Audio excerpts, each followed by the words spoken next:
alors. c'est une dictature rampante de. Daouda non jàngate le fait que Ndeye Saly Diop Dieng tey ñu laver ko ci setal ko ba mu set wecc ci ñaata milliards. voilà ñaata milliards lañ ko toppee woon 50 millions lañ ko toppee woon. après climatiseur. après set na wecc. ok après set na wecc gis nga pour le dossier de madame la ministre Ndeye Saly Dieng. yaakaar naa ni sénégalais dañ ci war a amaat beneen jàngat parce que man du lu ma bett depuis que ce régime est arrivé au pouvoir yaakaar naa ni toutes les personnes qu'ils ont accusées de détournement de vol d'escroquerie et autres aujourd'hui ils sont en train de les blanchir une par une personne par personne. Moi nag cela ne me surprend pas parce que la personne qui avait été accusée de 6 000 milliards lorsqu'on l'a convoqué je pense que c'était pour un problème après de 50 milliards ou je sais pas Alioune Sall n'est-ce pas. Eux ils ont accusé Mamour Diallo de 94 milliards. Ils ont accusé Mame Mbaye Niang comment dirais encore de 29 milliards. yaakaar naa ni c'est un régime d'accusateurs. Bon et c'est ce qu'ils savent faire. C'est la raison pour laquelle je disais tout à l'heure que quand nous avons des structures de régulation la première chose qu'ils devraient faire c'est de veiller par exemple à l'image des Sénégalais. Parce que une image aussi elle est très forte. Elle ne mérite pas d'être rabaissée ou détruite n'importe où ou n'importe comment. Et quand vous voyez par exemple ce que ce régime est en train de faire, même sur le cas Farba Ngom, jusqu'à présent, tu ne peux pas mënuloo jàpp comment je dirais encore ki nga xamante ne ngi nee nga moom moo nekkoon complice am muy Tahirou Sarr nga libéré ko ki nga neewoon maanaam complice la si nga téye ko mais man booy bàyyil ki nga xamante ni complice la woon sax nga jàpp ki nga xamante ni moom moo def délit bi mais bàyyi ki nga xamante ni moo def délit bi jàpp xam ki nga xamante ni moom moo def complice bi. ba pare beneen bi gën a doy waarati mais le cas de l'honorable député Moustapha Diop. que je salue au passage. yaakaar naa ni dafa mérité wul woon di nekk prison ba tey jii nii.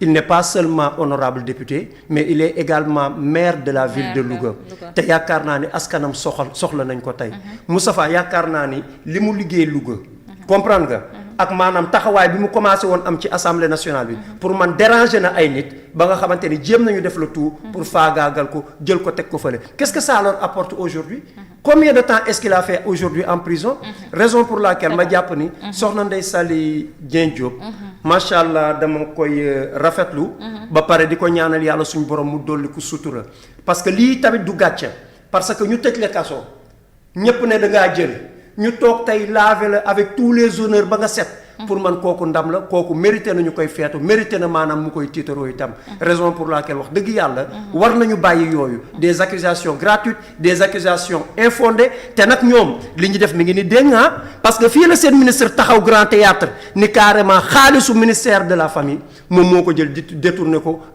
à d'autres fins mais kooku mu teg ko fil mu teg ko ci lan loo xamante ni c'était voté spécifiquement par exemple pour des fins bien kii nga jël ko détourné ko jël ko non mais c'est pas normal xaalis bi ñu jël par exemple 5 milliards yi ñu jël fayee ko nu mu tuddati des casseurs des agresseurs des vagabonds et autres pour lan au nom de quoi ñooñu dama la wax leen réew mi li ñu fi war a wax ba léegi waxuñu ko te réew mi dama la wax leen dafa am ñoo xamante ni dañoo jàpp ni réew mi moomeel la te réew mi moomuñu ko réew mi ñun ñëpp ñoo ko bokk kenn ku ci nekk da nga cee am cër te nag loo am cër da nga ciy xeex comprendre nga quel que soit alpha dafa am lu nga xamante ni mënatul jàll te nag gis nga régime bi lii ñuy def noonu boobu ba léegi muy jàll yaakaar naa ni jusqu'à présent président de la république yéegu ci yàbbiwu ci parce que ñoom nee nañ dañ ko génnee ci parti bi nekkatul leaderu parti bi comprendre nga bon il est seulement le président mais nag dama jàpp ni ñoom ki nga xamante ne moom mooy chefu parti dañ koo bëgg a jël def ko chefu dëkk bi alors que ni kooku parti la diriger te parti la mën a diriger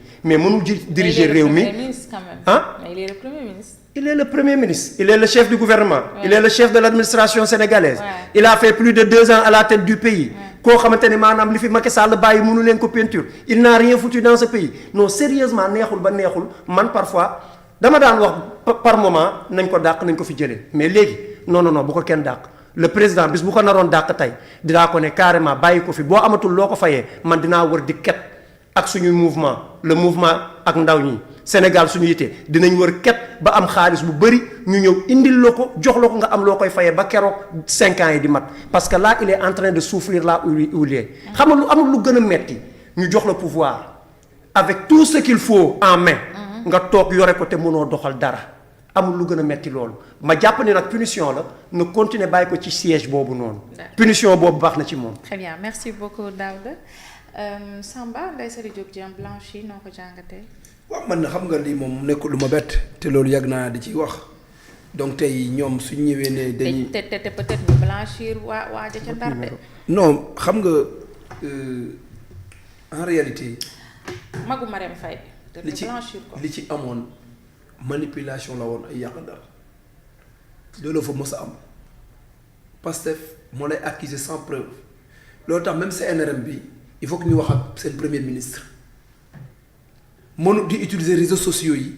ak télévision yi di saltel ay nit di tuumal ay gor. sans preuve aussi moom en tant que la plus haute institution de l'administration. di koy def te nit ñi duñ ko tontu. dëgg la. loolu mënu nekk il faut que donc ñu wax ak seen leader.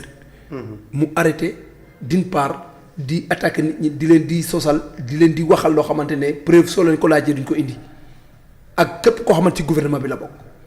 mënuñ il ne peut pas se permettre de le faire et que ñun duñu répondre à ces attaques.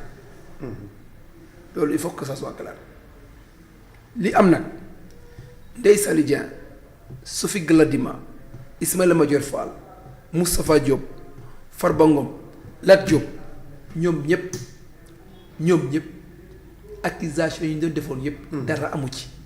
ci wàllu fonds force Covid. parce que ñoom ñëpp damaa laa xaale lépp. parce que fait problème privé la. Lat Diop dañoo wax ne Mohamed Dieng moo ko corrompre. le corrupteur et le corrompu nga bàyyi corrupteur bi muy daw di dox di naaw di def lu ko neex. franchement nga jël le corrompu tëj ko kaso.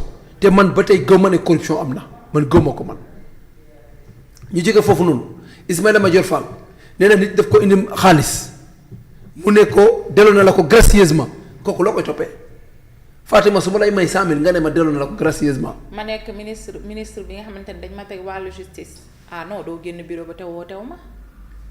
mais déet Fatima. nga ñëw di ma corrompre doo génn bureau. non mën na ñàkk a nekk corruption. gracieusement mooy delloo na la ko gracieusement. te ñu seq liggéey loo may joxe. mais loolu ay millions dégg ma Fatima gis nga nag dañu waxante dëgg te yàlla tax. danga maa laaj dama tontu. nañu waxante dëgg te yàlla tax. mën nga ma invité télévision. ma ñëw kontaan di ñibbi jël 100 000 jox la. waaw loolu ça n'a rien à voir. non c'est la même chose. parce que émission bi jàll na ba pare. passe bu ma may la. moom nit lu mu am. nit ki su amee milliard su la may 100 millions mais pour moom du dara man su ma amee sama million su ma la may 100 000 pour man du dara. loolu laa am loolu laa mën a maye. soo ma waxee nag Samba delloo na la ko gracieusement mais Daouda Thiam su la ci xasee booba def laa yem.